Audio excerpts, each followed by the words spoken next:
ओम शांति। 26/11/21 की वाणी है। मीठे बच्चे, स्वयं को राजयोगी समझ विकारी संबंधों से ममत्व निकाल दो। सिर्फ तोड़ निभाने के लिए साथ रहो। प्रश्न: तुम बच्चों ने देह भान को भुलाया है, इसका यादगार शास्त्रों में किस रूप से दिखाया है? उत्तर: दिखाते हैं पांडव पहाड़ों पर गल गए, परंतु उनको क्या पड़ी थी जो पहाड़ों पर बर्फ में जाकर शरीर छोड़ेंगे। लौ कहता है हिमालय के पहाड़ों पर कोई शरीर नहीं छोड़ते, बाकी तुम योग बल से शरीर छोड़ देते हो। देह भान को भूल अशरीरी बनने की प्रैक्टिस करते हो। ओम शांति। रूहानी बाप रूहानी बच्चों को समझाते हैं। समझाते तो हर रोज हैं, फिर भी कई बातें भूल जाती है। बच्चों को बुद्धि में यह तो रखना है कि यह संगम युग है, हम संगम युग पर हैं। बाप आते भी हैं संगम युग पर। कलयुग अंत और सतयुग आदि का संगम गाया हुआ है। बुलाते भी इस समय है। पतित दुनिया कहा जाता है कलयुग के अंत को, इसलिए और कोई टाइम पर बुलाते नहीं। बाप आएंगे भी नहीं। जब कलयुग का अंत होता है तभी मुझे बुलाते हैं। बाबा हम पतितों को पावन बनाने आओ। कलयुग के अंत और सतयुग के आदि में आओ। बुलाते हैं परंतु उनको पता नहीं है कि कल्प की आयु कितनी है। समझते हैं भक्ति करते करते, धक्का खाते खाते आखिरी में मिल ही जाएंगे। कल्प का अंत कब होगा यह किसको पता नहीं है। याद करते ही तब है जब कलयुग का अंत होता है। सतयुग त्रेता में तो है ही सुख, द्वापर में भी इतना दुख नहीं होता है। कलयुग में मनुष्य जब बहुत दुखी होते हैं तब बाप को पुकारना शुरू करते हैं। तमो प्रधान माना दुखी, तब ही पुकारेंगे ना। है दुख हरता सुख करता आओ। दुख के बंधन तो बहुत है। दुख के टाइम ही भगवान को पुकारते हैं कि इस बंधन से छुड़ाओ। जब कोई रास्ता नहीं मिलता है तो बहुत जोर से पुकारते हैं, परंतु फिर भी पाते नहीं।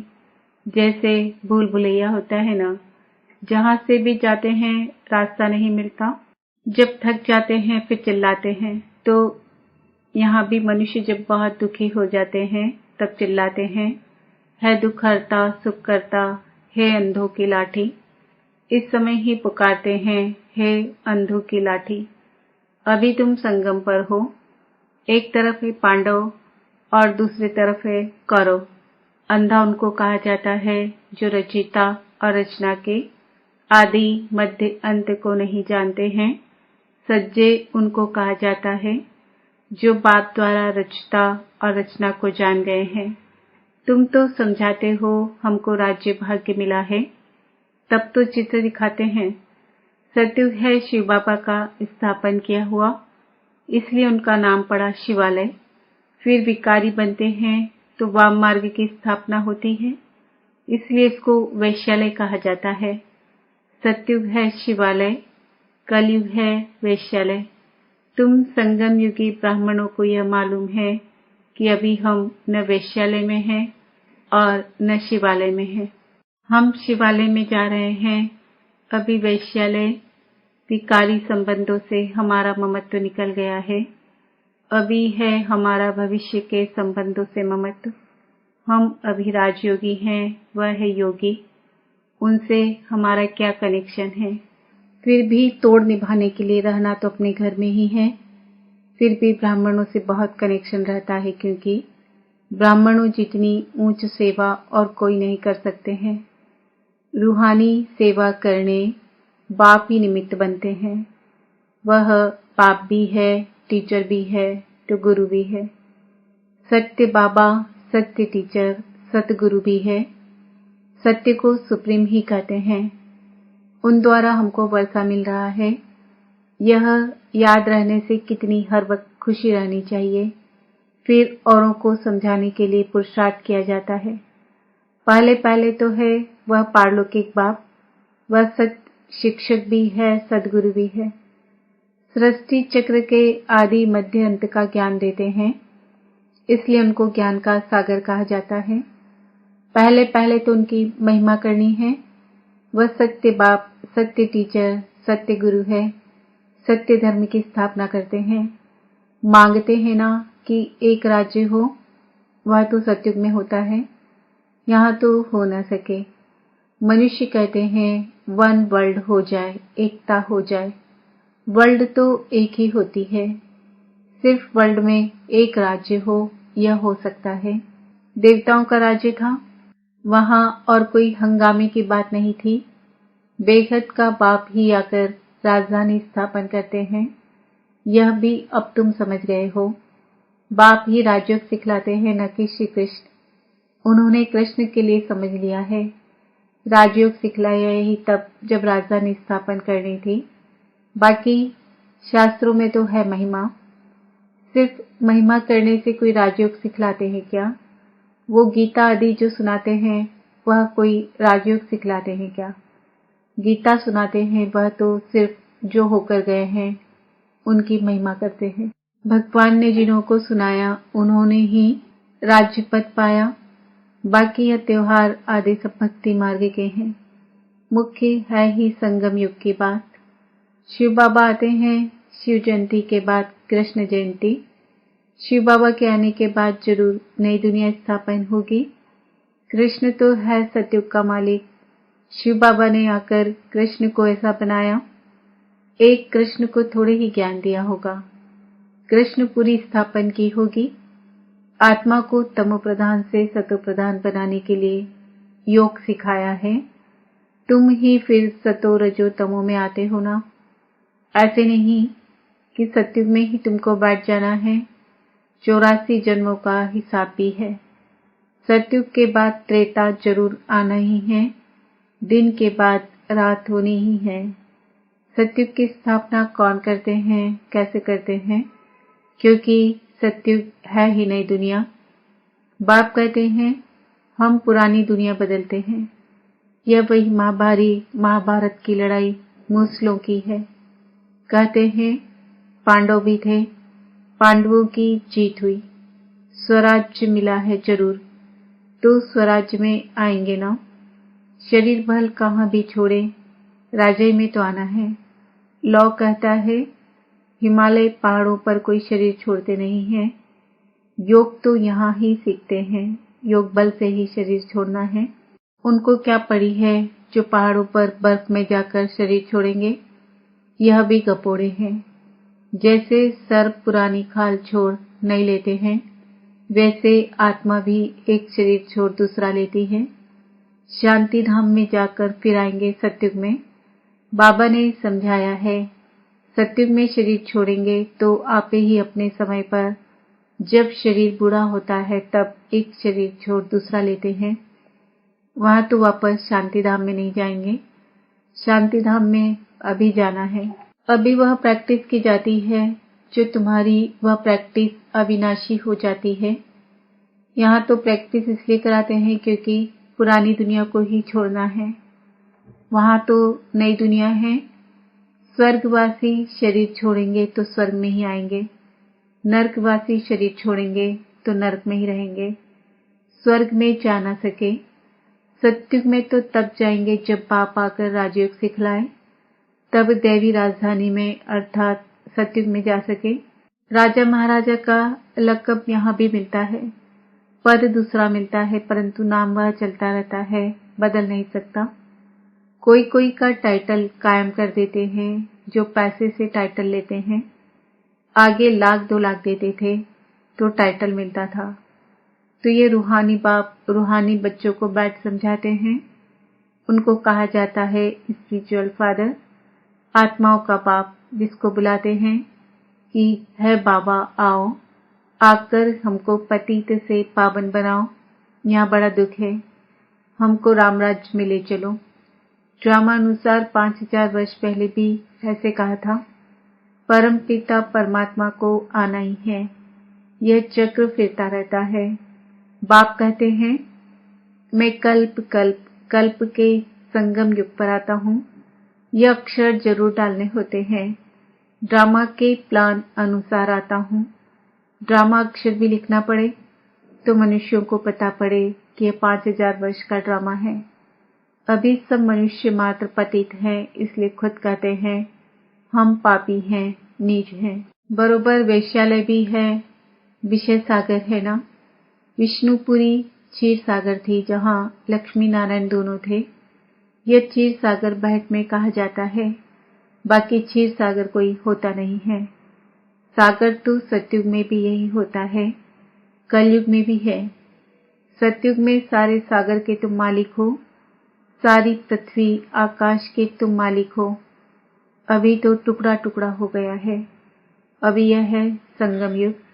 संगम युग जब याद आए तब समझे कि अब सतयुग में जाते हैं। संगम है तो बाबा भी जरूर होगा। वह इस दुनिया को बदलने वाला है। स्थापना तो ब्रह्मा द्वारा यहाँ होती है। अब तुम चित्र बनाते हो। बाबा तो है ही बिंदी, लाइट माइट की। तुम्हारी आत्मा भी लाइट है। अब तुमको लाइट कैसे देवें? तो तुम्हारे सिर पर बिंदी दे दी है। आत्मा को लाइट कैसे दें? लाइट देने से बड़ा बन जाता है। वह बड़ी लाइट को ही पूजते हैं, इसलिए मनुष्य परमात्मा को ज्योति स्वरूप कह देते हैं। वास्तव में लाइट है पवित्रता की निशानी। मनुष्य समझते हैं ज्योति स्वरूप है। बिंदी को अगर लाइट भी छोटी दें तो पूजा कैसे होगी, इसलिए बड़ा कर देते हैं। बाप कहते हैं मैं परमात्मा सुप्रीम सोल हूँ, जिसको तुम परमात्मा कहते हो। परंतु छोटी बिंदी की पूजा कैसे हो, लाइट कैसे दें? कोई लिंग की पूजा करते हैं। साहूकार है तो हीरा गोल बनाकर उनकी पूजा करते हैं। नाम तो शिवलिंग ही रखेंगे, है तो स्टार, और कोई चीज नहीं है। यह बड़ी गुह्य बातें समझने की है।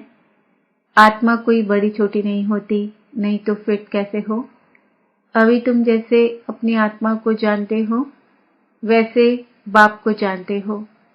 आत्मा बाप को बुलाती है। तुमने अपनी आत्मा को देखा है तो परमात्मा को कैसे देखेंगे? हाँ, दिव्य दृष्टि से देख सकते हैं। सो तुम जबकि जानते हो, फिर देखने से फायदा ही क्या। यह तो पढ़ाई पढ़ने की है जिससे मनुष्य देवता बनते हैं। यह है फ्यूचर, नई दुनिया के लिए पढ़ाई। यह लक्ष्मी नारायण कहाँ ऐसे कर्म सीखे? संगम पर। बाप कहते हैं मैं संगम पर ही आकर तुमको नई दुनिया के लिए पढ़ाई पढ़ाता हूँ। बाबा प्रदर्शनी में तार देते हैं, उसमें भी यह लिखना है यह संगम युग है। बाप कहते हैं तुम हमसे बर्थ राइट ले सकते हो भविष्य 21 जन्मों के लिए। संगम युग अक्षर जरूर लिखना है। एक्यूरेट जो तार जाती है उसकी कॉपी वहां लगानी है। बड़े अक्षरों में लिख देना चाहिए। दिन प्रतिदिन क्लियर होता जाता है। नीचे लिखते ही हैं बाप दादा। शिव बाबा जो आत्माओं का बाप है वह प्रजापिता ब्रह्मा द्वारा सिखलाते हैं। बाप कहते हैं मुझे शरीर का आधार तो चाहिए ना। शिव तो है निराकार, उनका तो अपना कोई शरीर है नहीं। ब्रह्मा विष्णु शंकर तो सूक्ष्म आकारी हैं, बाकी तो सबको शरीर है। बाप कहते हैं मुझे शरीर है कहाँ, परंतु ऐसे तो नहीं कि मैं नाम रूप से न्यारा हूँ। बहुत क्लियर बच्चों को समझाते हैं मैं हूँ निराकार, परंतु जब मैं आता हूँ तो मुझे शरीर जरूर चाहिए। मैं गर्भ में नहीं आता हूँ। मैं खुद बतलाता हूँ कि मैं इस साधारण तन में आया हूँ। यह पहले पूज्य था, अब पुजारी बना है। माला में भी है, पहले शिव बाबा फिर 2 दाने हैं। प्रवृत्ति मार्ग है ना। अभी तुमको पता है प्रवृत्ति मार्ग की ही माला है। जो प्रवृत्ति मार्ग में पतित थे अब शिव बाबा की मत से पावन बन सृष्टि को पावन बना रहे हैं, इसलिए यादगार माला बनी हुई है। रुद्र माला और विष्णु की वैजयंती माला है। ब्राह्मणों की माला नहीं बनती है। कोशिश की थी बनाने की परंतु बनी नहीं, इसलिए माला बनाना अव्यक्त नाम देना छोड़ दिया। नाम जो यहाँ के थे वह नाम यहाँ ही छोड़ फिर वही अपना पुराना नाम ले भाग जाते हैं। उनको उस नए नाम से कोई बुलाएंगे नहीं। तो बाप हमारा बाप टीचर गुरु है। ऐसे बाप को तो बहुत लव से याद करना है, परंतु माया ऐसी है जो भुला देती है, इसलिए अवस्था डगमग होती है, मुरझाए पनी की फीलिंग आती है। शिव बाबा की याद से फिर खड़े हो जाते हैं। अच्छा, मीठे मीठे सिक्किल दे बच्चों प्रति माता पिता बाप दादा का याद प्यार और गुड मॉर्निंग। रूहानी बाप की रूहानी बच्चों को नमस्ते। हम रूहानी बच्चों की रूहानी बाप दादा को याद प्यार गुड मॉर्निंग नमस्ते ओम शांति। धारणा के लिए मुख्य सार, विकारी संबंधों से ममत्व निकाल देना है, भविष्य के नए संबंधों से बुद्धि योग लगाना है, औरों को समझाने के लिए हर वक्त खुशी में रहना है, सत बाप सत शिक्षक और सदगुरु की श्रीमत पर चल अंधों की लाठी बनना है। वरदान, कोमलता को कमाल में परिवर्तन कर माया जीत बनने वाले शक्ति स्वरूप हो। शक्ति स्वरूप बनने के लिए कोमलता को कमाल में परिवर्तन करो। सिर्फ स्वयं के संस्कारों को परिवर्तन करने में कोमल बनो, कर्म में कभी कोमल नहीं बनना, इसमें शक्ति रूप बनना। जो शक्ति रूप का कवच धारण कर लेते हैं, उन्हें माया का कोई भी तीर लग नहीं सकता। इसलिए आपके चेहरे नयन चैन से कोमलता के बजाय शक्ति रूप दिखाई दे, तब माया जीत बन पास विद ऑनर का सर्टिफिकेट ले सकेंगे। स्लोगन, त्रिकालदर्शी की सीट पर सेट होकर हर कर्म करो तो माया दूर से ही भाग जाएगी। आज का सम्मान है, मैं आत्मा शक्ति स्वरूप हूँ। ओम शांति।